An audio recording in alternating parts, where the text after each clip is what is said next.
There are divorces, and then there are the really messy ones, where private texts spill out in court for everyone, even the judge, to read.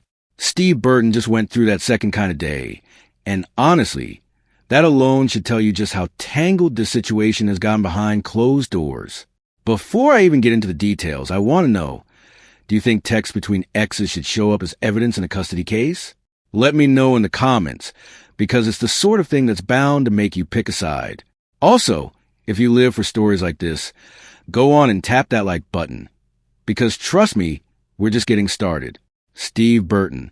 If you know General Hospital, you know him as Jason Morgan, the guy whose stone face never flinches, keeps it together no matter what. There's something a little ironic, almost poetic, about watching the actor who plays that guy go through something this emotionally raw in real life. What's happening between Steve and his ex-wife, Sheree, isn't tabloid rumor. It's not PR drama. This is court filings, real evidence, and those personal texts you send thinking nobody else will ever see them.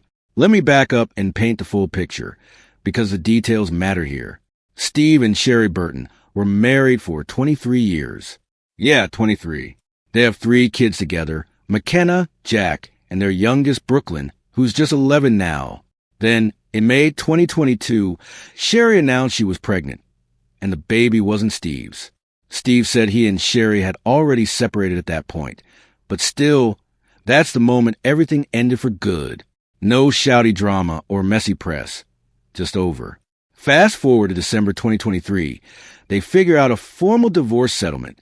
Joint legal and physical custody of Brooklyn, 50-50 split. Steve agreed to pay $10,000 a month in child support and another $50,000 in installments. It looked settled. They were going to co-parent, keep things civil, make it work for their kid. Well, that didn't last. Then it gets complicated. Steve claims in actual court filings that Sheree started pushing for a move to Tennessee, not just mentioning it, but really insisting on it, to the point that Steve shifted his whole life around that idea. He dropped his California lease, asked the tenant to leave his Tennessee rental, and, biggest of all, he quit his job on Days of Our Lives to take a new job in Tennessee. That's a major life change, especially if you believe your ex is serious. Then Sheree moved back to California. After that, Steve says she made it harder and harder for him to see Brooklyn, especially to bring her to Tennessee. If I'd been told to flip my entire life for someone and then they change their mind, honestly, that would haunt me for a while. But Sheree tells it differently. She says Steve's version of the Tennessee saga isn't the real story. According to her, Steve's been based in California most of the time anyway, and she's cool with Brooklyn traveling for holidays, just not flying during the school year. She also accused Steve of making plans in front of Brooklyn without talking to her first, which, as she sees it, puts her in the position of being the bad guy if she doesn't agree. She called it coercive parenting, not co-parenting. So, you've got 2 versions of the same story, built on the same text, about the same kid. It's messy and there's no easy side take. But here's where it gets extra spicy. In November 2024, Steve went back to court, and this time the case wasn't just about scheduling custody. It was about his new relationship. Steve started dating Michelle Lundstrom, a content creator, in early 2024. By January 2025, he proposed. They actually got married in May. So she's not just a girlfriend, she's his wife. But the tension between Michelle and Sheree started long before the wedding. Steve says that as soon as he started dating Michelle, Sheree would only refer to her as a girl or just your girlfriend in texts. According to Steve, Sheree would say things like, "Michelle is not your family or our kid's family well. She is your girlfriend." And it wasn't just what she said. Steve claimed Sheree didn't want Brooklyn around Michelle or Michelle's daughters at all. Then came the text that really brought all of this to light. On April 8th, Sheree allegedly texted Steve, "I'm not okay with Michelle picking Brooklyn up from school tomorrow. If you're not going to see Brooklyn, then I will be picking her up." Steve shot back, "Why is that a problem?" And honestly, nobody's got a perfect answer. If it's a set custody time, technically, Steve has the right to decide the pickup plan. But Sheree says she deserves to know who's spending time with her kid, which also feels fair depending on how you look at it.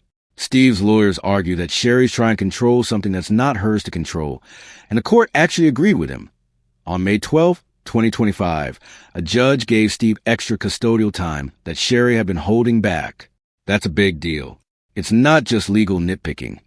It's saying Steve's side has weight, but the drama didn't slow down. The most recent filing, the one TMZ picked up in May 2026, cranks things up again. Steve says Sheree refused to give him Brooklyn in July, then enrolled their daughter in a summer program during his scheduled custody time, without even talking to him about it. Now he's asking the court to enforce the original agreement and hit Sheree with a $5,000 sanction. He's called her actions unilateral decision-making and deliberate obstruction. In other words, making decisions alone and blocking his time with Brooklyn. And those texts? That's the evidence now. The private talks between two people who used to love each other are now printed out, handed to attorneys, and read by strangers in court. That just lands differently when you really think about it. Every frustrated text, every offhand comment, it all gets dragged under a courtroom spotlight. That's their reality right now. Sheree isn't staying quiet either. She filed her own declaration saying Steve was blowing up her phone almost every day. She calls it harassment. She says he accuses her of parental alienation every time she doesn't pick up right away. She flat out denies that she's refusing to stick to the custody schedule. Oh! And she's remarried too, to Jason Amador, and has two more daughters, Isabella and Addie, born in 2023 and 2024. So she's got a new family on top of all this legal stress.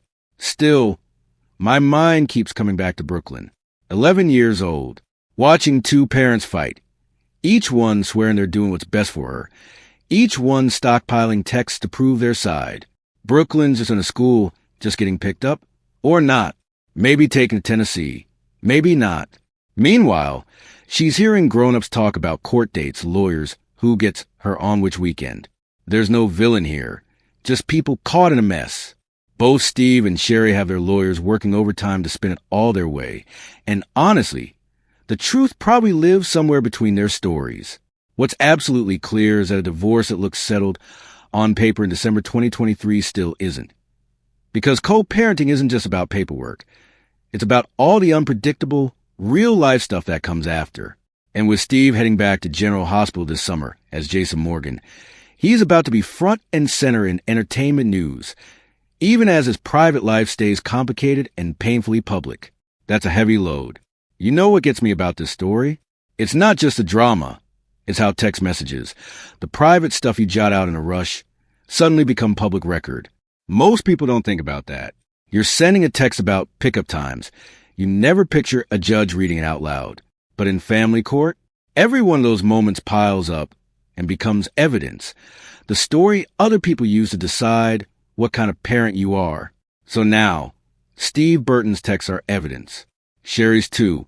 And here we are, scrolling through them on a random Tuesday, peeking into their private world. It's almost surreal. There's no final ruling yet on this latest twist. So the story isn't over, not even close. If history means anything, it probably won't be done for a while. If you're still reading, you clearly know how layered this story is. There's a lot more here than headlines make it sound. And if you want more celebrity deep dives that actually get into the messy, real-life details, tell me whose story you want next. I read every comment, and it really shapes what we dig into.